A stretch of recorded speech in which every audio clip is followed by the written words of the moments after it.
Let's move on to main topic number 3. Chris, what is our third main topic today? Third topic is from Kevin Crutchfield.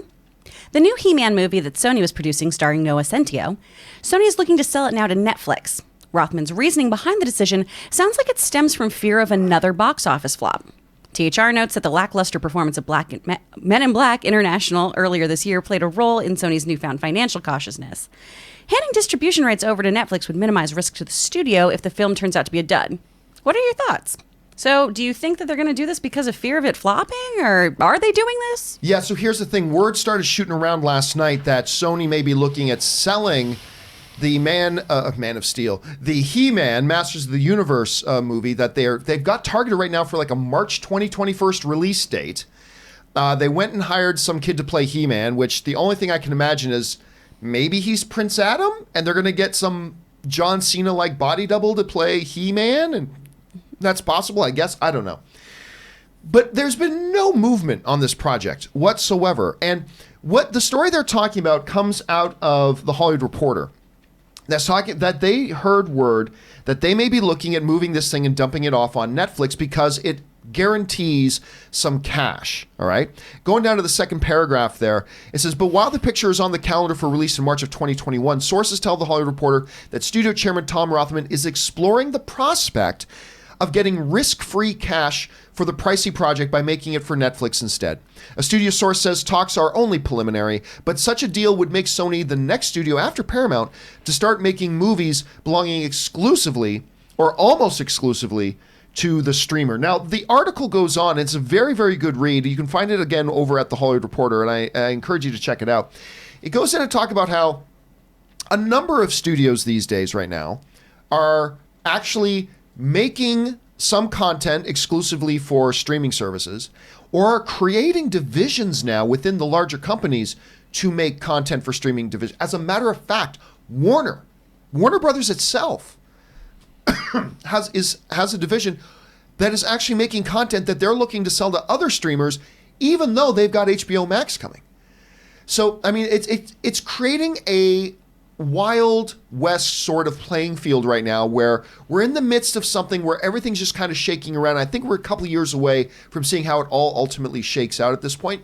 But one of the great things they point out in this Hollywood Reporter article is that there is a risk involved either way for Sony when it comes to Masters of the Universe. You can try to put this thing out, have it flop, and take another big financial bath like you did on I keep wanting to call it International Men in Black, like you did with Men in Black.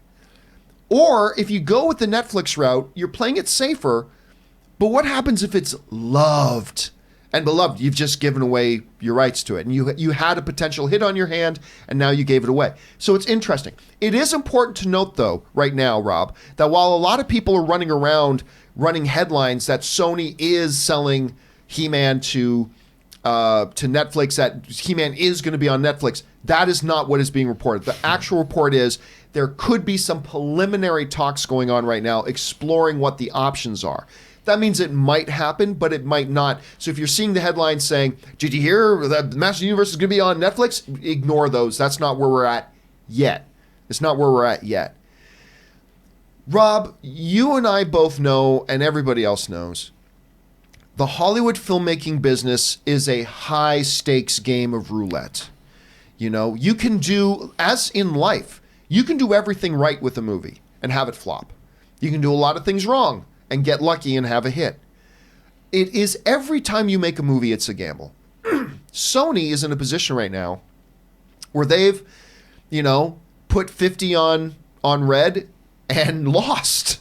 And now they're a little bit nervous. They're looking to hedge their bets, to use Vegas terminology. They're looking to hedge their bets a little bit.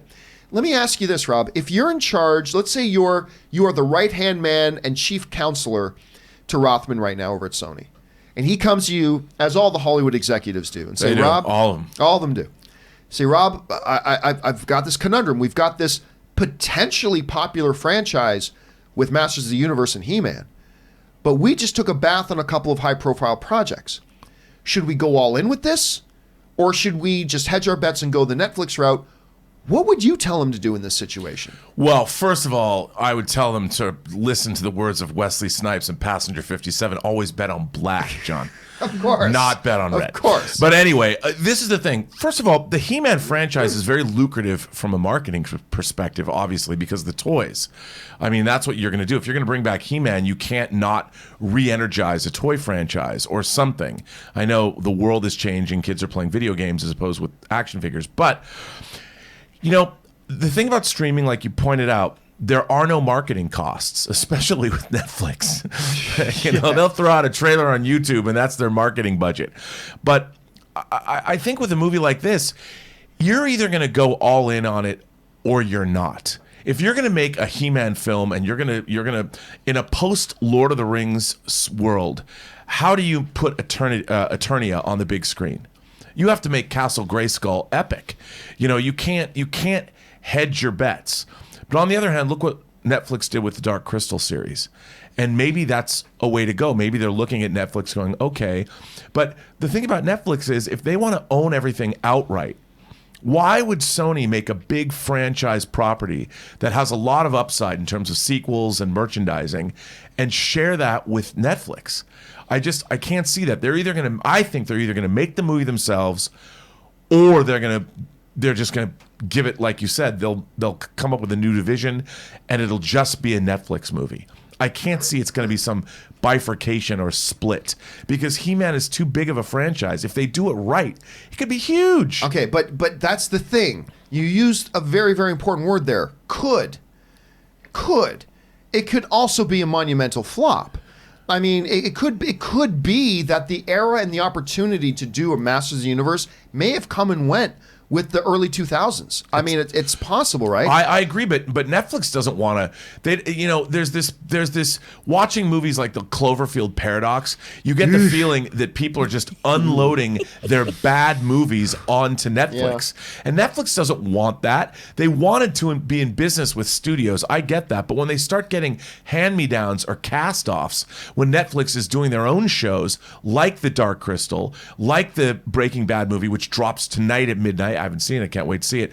But Netflix wants to step up their game. They don't want half-baked movies. They want good stuff the way everybody else does. But for Netflix, there could be added incentive because remember, Netflix is already in the Masters of the Universe game a little bit. It's true. They've got the She-Ra series.